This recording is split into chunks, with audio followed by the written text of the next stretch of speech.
Good morning, beautiful people. Marie Alessi here with yet another topic that I really can't wait to talk to you about. And that came to me the other week, and I thought I really want to chat to you about this in one of our Meaningful Mindset series on Monday morning. So here we go. Hugs and kisses sometimes just don't cut it. And the reason why I came up with that topic is because so often when I hear that somebody is sharing the news about one of their loved ones passing, somebody in their family died, somebody in their close circle of friends died, I I have talked about this quite often actually, that I don't send my condolences because this to me is something that often goes down that track of rehearsed words. And I say that with all due respect because I understand that the word my condolences or I'm sorry for your loss is out of respect and comes out of a very long standing tradition that this is what we are supposed to say when somebody dies. I love going a little bit beyond that and thinking, what is it that people actually need in that time? What is it that I needed when Rob died, when my dad passed? Like, what was it that I needed? And I remember that is quite a negative memory for me, thinking back of the condolences line when my dad passed and I was 20, and hundreds of people saying that same sentence to me: my condolences, I'm sorry for your loss, my condolences, I'm sorry for your loss. I could not stand that. It was depressing me, it was really bringing me down, and I felt like, why on earth can't people say something more uplifting, something more supportive than that? And this is my very own personal experience here that I'm sharing, so please understand where this is coming from. So I went beyond that level and thought, what is it that I actually need? And what I needed was somebody holding me, somebody showering me with love and attention in terms of, you'll be fine. I'm here for you. I hold you. I hear you. And not so much showering me with advice or condolences lines. Double meaning here. I love it. So, and then I look beyond that. You know, the hugs and kisses just sometimes don't cut it. It's so much more than we need. And that brought me levels and levels deeper that I wanted to unpack with you here today. So, when it comes to the question, uh, hugs and kisses don't always cut it. What is it that you actually need? So, for me, as you know, I work a lot around shifting your perspectives. When you think about what is it that you actually need, often when somebody passes and you ask, what is it that you actually need? Then our answer goes straight away to the person that has passed, to him or her just being there with you, or whatever he or she has done in your life on a regular basis. You instantly go to that. That's what I need. That's what I've lost. That's what I need. That's what I've lost. That's what I need. And it's not that even. It's not that easy. So, what we need to do as a first step, and this is really, really crucial, so I want you to pay close attention to this. As a first step, we need to ask ourselves, what can I do? Or what can I allow in from others that will make me feel better right now, that will help me heal in the long term or right now? So we need to be careful and mindful of the way we ask ourselves the question: what can I do to feel better right now? What can I allow in to feel better right now? These are the questions that actually bring up answers or solutions that can help you. But hear me out. When I ask myself the question, what do I need? Where do I want to be? It's always coming back to the person that has just passed. We are always putting our attention to something that we can't possibly recreate or bring back. So we need to ask ourselves questions in a more powerful, in a more empowering way. What can I do to make myself feel better? What can I do? And that includes, what can I allow in? Because this is a really tricky situation. When you are in a situation where somebody that you love just died, it is really challenging to allow others in, to allow people in, to allow emotions in. um, that help you past that point, because in that situation we often can't see past that point. And this is why I'm saying hugs and kisses, people that just want to be there and hug us and kiss us, um, don't always make us feel better. And the first thing that I do when somebody's in our group, Loving Life After Loss, and they're sharing about a loss that they have experienced, the first thing that I do is shower them with love.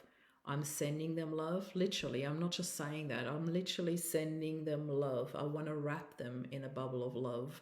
And this is always a first go to, a number one step that you can do. Just send that person love. Energetically, that person will feel it. I'm a big believer in that. But what can we do beyond that? And that's where we need to really fine tune our questioning. What can I do after that? What can I do? When I'm in a situation, I need to bring myself back into empowerment. And when I ask myself the question, what can I do? What can I allow in?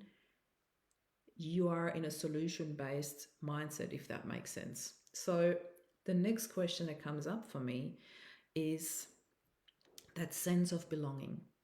It was one of the very first things that showed up for me after Rob died. And me being from Austria, a lot of people asked me that question when Rob passed. Are you going to move back to Austria now? And I thought, what a bizarre question for people to ask me that. Why would I move back to Austria? Because I have moved to Australia. I made Australia my home. Australia was my chosen home before I met Rob. So it had nothing to do with Rob. I knew that this is where I belonged. And here's that key word that I want to talk to you about: belonging. Belonging is such a bizarre concept because it has so much more to do with choice than I was ever aware of until I made that choice. I never felt that I belonged in Austria just because I was born there. I never felt that I belonged to or in Germany just because I grew up there. I never had this strong sense of belonging, not even in my family, although I was born into that family.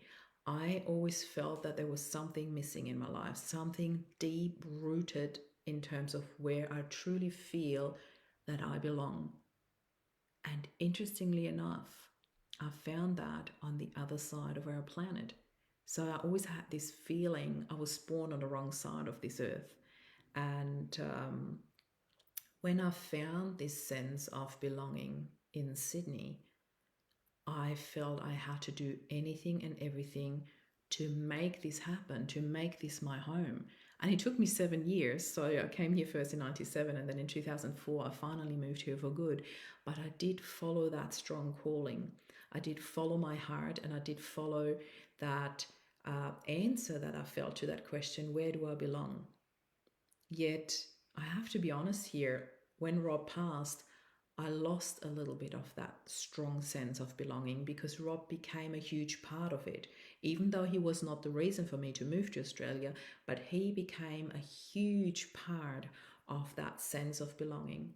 There are some really, really close friends that I have here, like Franny, like Steve, like a few other people that I have known for many, many years since I first came here, since 97, 98, that added to that sense of belonging too.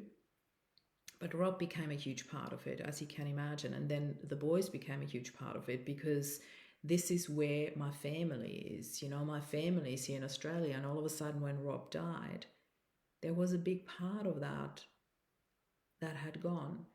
And I needed to re-ask myself that question: where do I belong? And for quite some time, that answer wasn't as strong as it used to be, even before I met Rob.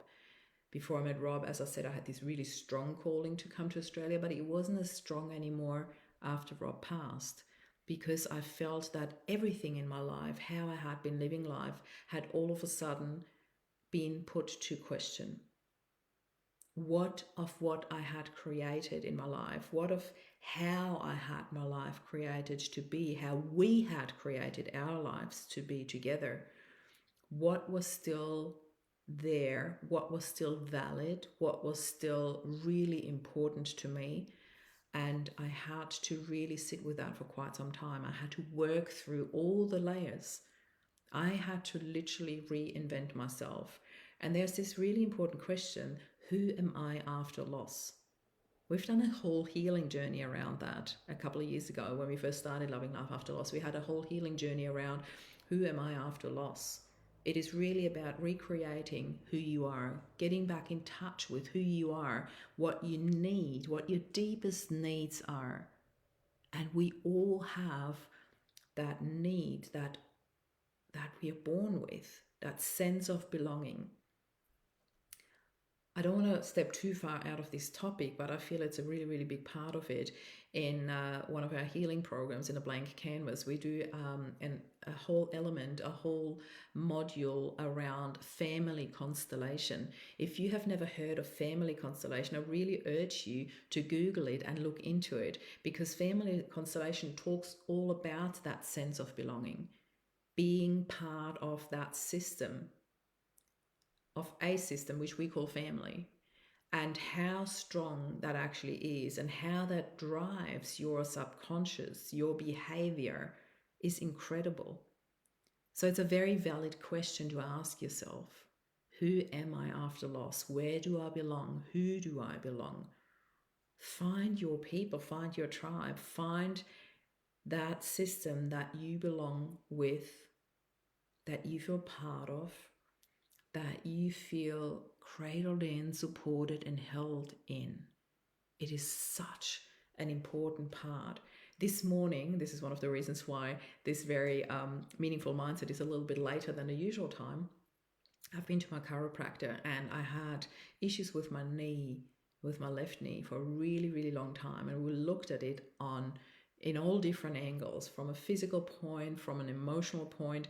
And we talked about what that represents for me, what is actually coming up through that pain in my knee, what can that present? And we looked at the whole connection from a spiritual, from an emotional background. And I love that I have a chiropractor who actually looks into that.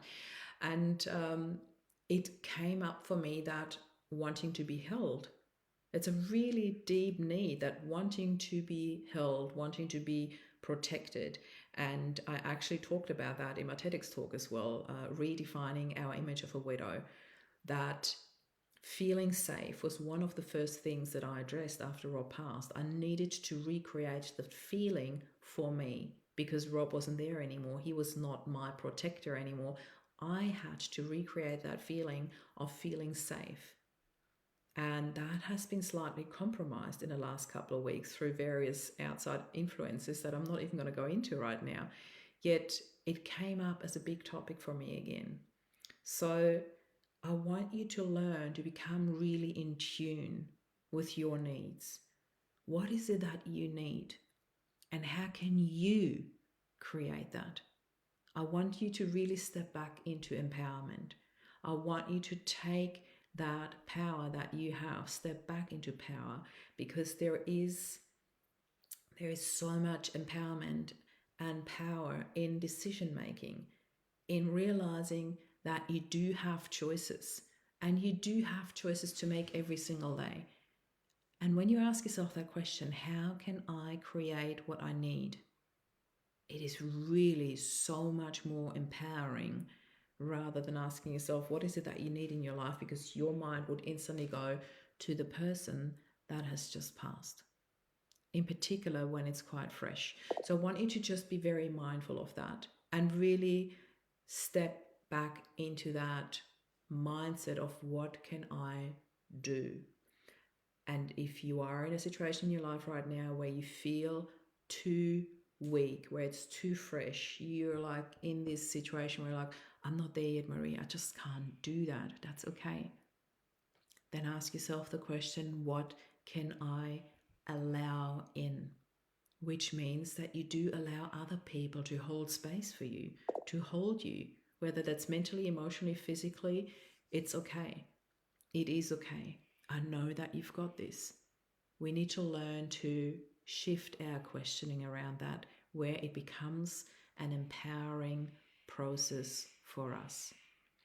I truly hope that this was helpful for you. If you are in a situation where you're like, Marie, I just don't know where to start, how to start, please send me a private message. I'd be more than happy to jump on a quick call with you and point you in the right direction.